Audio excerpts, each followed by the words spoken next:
Wow, that was amazing and mouth-watering. After this mouth-watering performance, I feel like energy is flowing all over my body. Oh, really? Then let me ask you a question. A questioner, go ahead. Well, then, can you answer what is the most famous food of Andaman? Oh, come on. That's a silly question. I reside here, so I know the answer. It's coconut, isn't it? Wow, coconut, seriously? Don't you know that Andaman is also called Mini India? It's a mocktail of different food variety and also has a very patriotic history. Oh, a patriotic history. Yes, and that is the reason why it is called the Kala Pani. काले पानी में लहू शहीदों का बलिदान बनके जब घुल पाया, 3 रंग निकले उस घुल से, फिर तिरंगा मुल्क में फहराया. शहीदों की कुर्बानी को याद करते हुए हमारे मन में देशभक्ति का भाव जगाने आ रहे हैं ऑन द स्टेज दास्ताने काला पानी.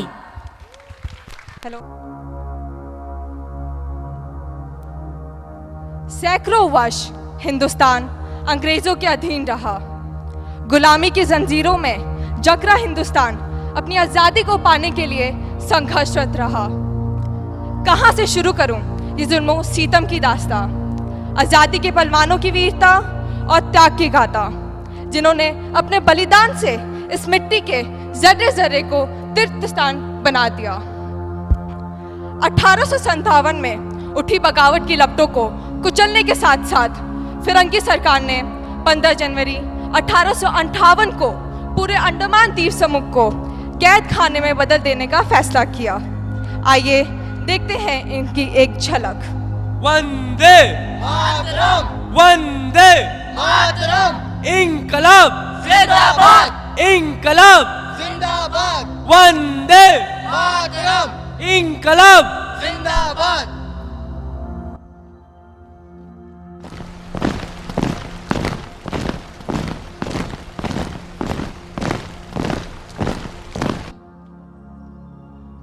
एक्सलेंसी गवर्नमेंट जनरल काउंसिल ने यह फैसला किया है कि अंडमान में कैदियों की एक बस्ती बनाई जाए, जिनमें शुरू में ऐसे कैदी रखी जाए जिन्हें बगावत, राजद्रोह और देशद्रोह के इल्जाम में सजा काट रहे हैं. बाद में छोटी बड़ी अपराधों के लिए अंडमान में कैदियों को भेजा जा सकता है.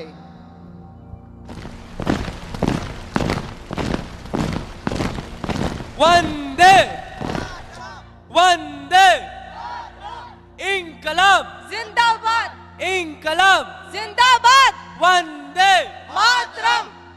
जमादार, जी हुजूर. ये कैसी शोर है? अभी देखता हूँ हुजूर. वंदे मातरम, वंदे मातरम. ए तुम लोग निकल जाओ यहाँ से, वरना अच्छा नहीं होगा. इंकलाब जिंदाबाद, इंकलाब जिंदाबाद, सिपाहियों, वंदे मातरम, वंदे मातरम. जाओ इन्हें गिरफ्तार कर लो. इंकलाब इंकलाब जिंदाबाद. चार्ज.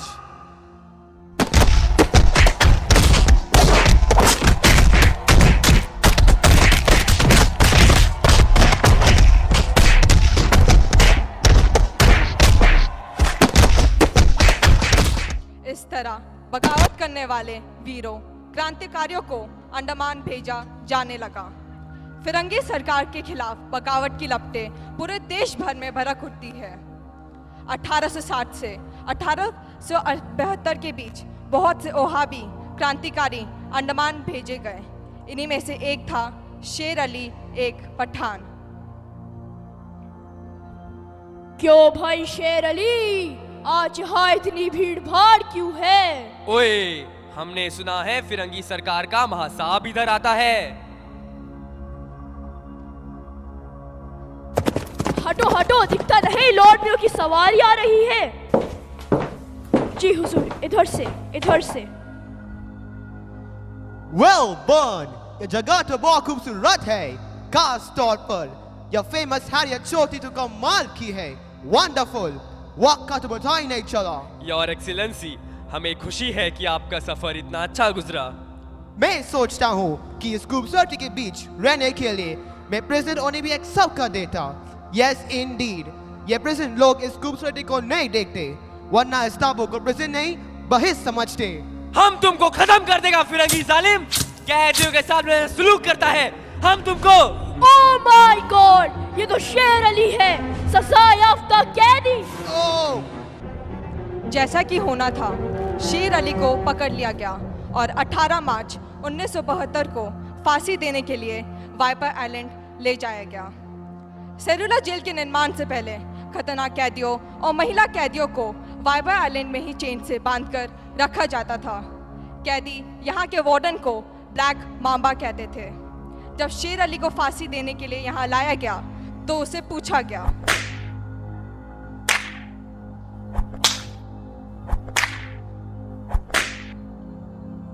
तुमने ऐसा क्यों किया?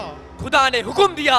क्या किसी ने इस काम में तुम्हारी मदद की? मर्द शरीर कोई नहीं था, उसमें शरीक खुदा था। ले जाओ इसे और फांसी पे चढ़ा दो।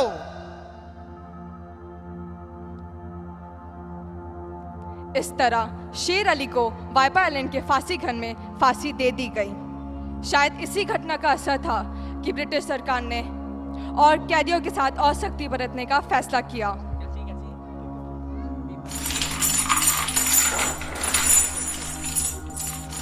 नतीजे के तौर पर सन 1906 में विशालकाय घटकेरा सेरुला जेल तैयार हुआ और यहीं से अंडमान के काले इतिहास का सबसे काला दौर शुरू हुआ।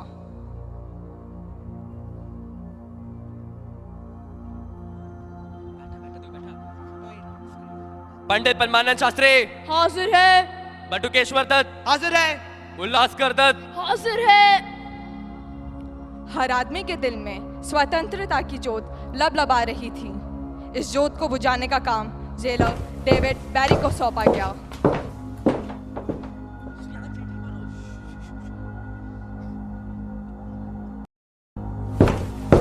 जमादार जी जी हुजूर। नए कैदी लोग आए। जी हुजूर, सब लोग इधर लाइन में खड़ा है। सुनो कैदी लोग, इस जगह पर हम शेर को पात्र बनाता है। तू जेल का दीवार देखता है, जानता है ऐसा क्यों बनाया? इधर से कोई नहीं भाग सकता, समझा? सब तरफ पानी है, हमको देखता है, हम इधर का खुदा है। इस तरह कैदियों से ठसाठस भरी बदबूदार हवा में इन लोगों का बंदी जीवन शुरू होता है। बेड़ियों की आवाज और मार खाते चीखते लोगों का दम घुटू माहौल लोगों को तोड़ने के लिए काफी था। लेकिन इन कोठरियों में ऐसे बंदी भी आए जिन्होंने माहौल को हताश करने के बजाय जुल्म का मुकाबला करने का निर्णय लिया। ऐसे ही एक वीर सेनानी आए, वीर दामोदर सावरकर। आओ सावरकर। वेल सावरकर, तुमको 2 बार उम्र कैद की सजा मिली है। 50 वर्ष बाद सरकार तुमको छोड़ देगा। मिस्टर बैरी, तुम्हें विश्वास है कि तुम या तुम्हारी सरकार 50 वर्ष यहाँ रह पाएगी? अच्छी से तो बताओ कि तुमने मास्टीज की समुद्र से छलांग लगाकर भागने की कोशिश क्यों की? कैद से छूटने के लिए नहीं, ये बताने के लिए कि तुम्हारी सरकार निकम्मी है। तुम सब निकम्मे हो। वैसे ऐसे नहीं करते तो ज्यादा अच्छा होता। आप यहाँ के जेलर ही है ना? हाँ, मतलब यहाँ आने वाले कैदियों के बारे में आपको जानकारी तो मिलती ही होगी। उसमें मेरे बारे में भी तो कुछ लिखा होगा। लिखा है, जरूर लिखा है, और तुम्हारे इस गले के बेले में भी लिखा है, D for dangerous. You are a dangerous man. तो जेलर साहब, आपको इस बात की भी खबर होनी चाहिए कि मैं कोई मामूली कैदी नहीं, मैं राजबंदी हूँ, राजबंदी। इसलिए औरों की तरह गुनाहगार कहना आप ही के कानून के खिलाफ है। मुसद्दी, जी हुजूर। ले जाओ इसे और कोठरी में बंद कर दो। जी हुजूर। सावरकर को इस बात पर रत्ती भर भी शक नहीं था कि ये सरकार ज्यादा दिनों तक रह पाएगी। इसी उम्मीद में उन्होंने 10 वर्ष का लंबा अरसा सेरुला जेल में एक कोठरी में काट दिया।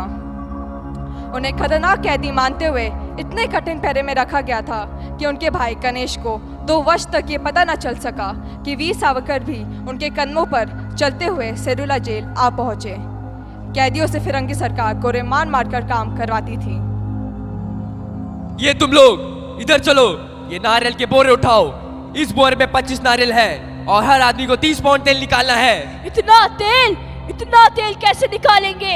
ये मशीनें तो हाथ चलानी पड़ती है। ज़बान मत लड़ाओ बदमाश, आज का काम पूरा करो। ए तुम लोग, ये बातचीत बंद करो, तुम लोग ऐसे नहीं मानोगे।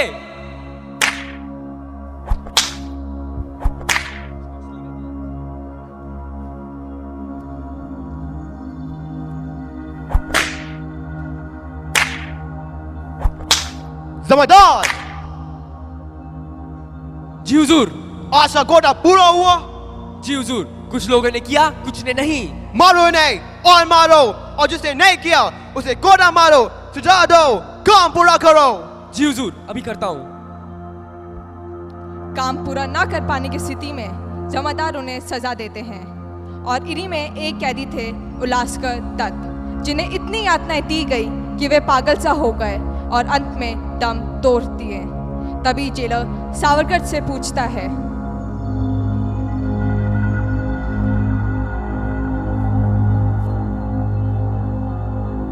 मर गया क्या? जी हुजूर।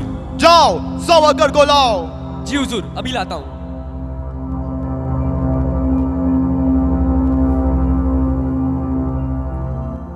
क्यों सावरकर, तुम कब पागलपन का बहाना करोगे? तुम्हारे बाद मिस्टर बैरी। अच्छा, हाँ, जिस तरह का अत्याचार तुम कर रहे हो उसे कोई भी आदमी पागल हो सकता है। रहने दो, तुम अच्छी तरह जानता है उलास्कर पागल नहीं था, बहाना कर रहा था। मिस्टर बैरी, यदि तुम सोचते हो कि उलास्कर बहाना नहीं कर रहा था, पागल नहीं होता जा रहा था, तब तुम पहले से ही पागल हो चुके हो। ये सब अत्याचार बंद कर दो, वरना हमारे सामने भूख हड़ताल करने के अलावा कोई और रास्ता नहीं बचेगा। इस तरह अत्याचारों के खिलाफ सावरकर ने आवाज उठानी शुरू कर दी। सभी कैदियों ने उनका साथ दिया। छूट नहीं, रियायत नहीं तो काम नहीं। झूठ नहीं, रियायत नहीं तो काम नहीं। छूट नहीं, रियायत नहीं तो काम नहीं। झूठ नहीं, रियायत नहीं तो काम नहीं। हमारी मांगे पूरे करो, हमारी मांगे पूरे करो। इंकलाब जिंदाबाद, इंकलाब। जिंदाबाद।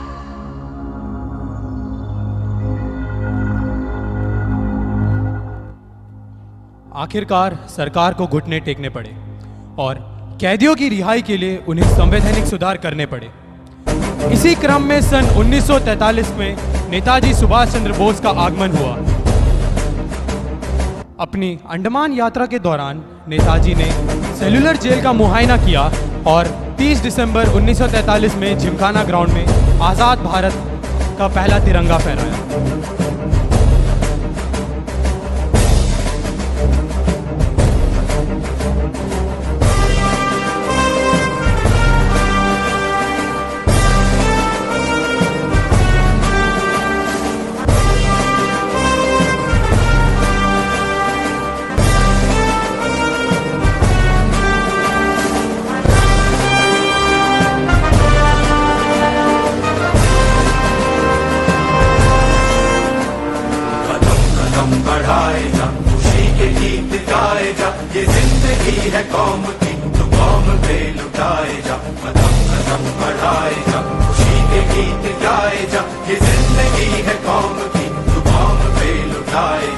बहनों और भाइयों, हमने जो आजादी की लड़ाई छेड़ रखी है उसे तब तक जारी रखना होगा जब तक हमें मुकम्मल आजादी हासिल ना हो।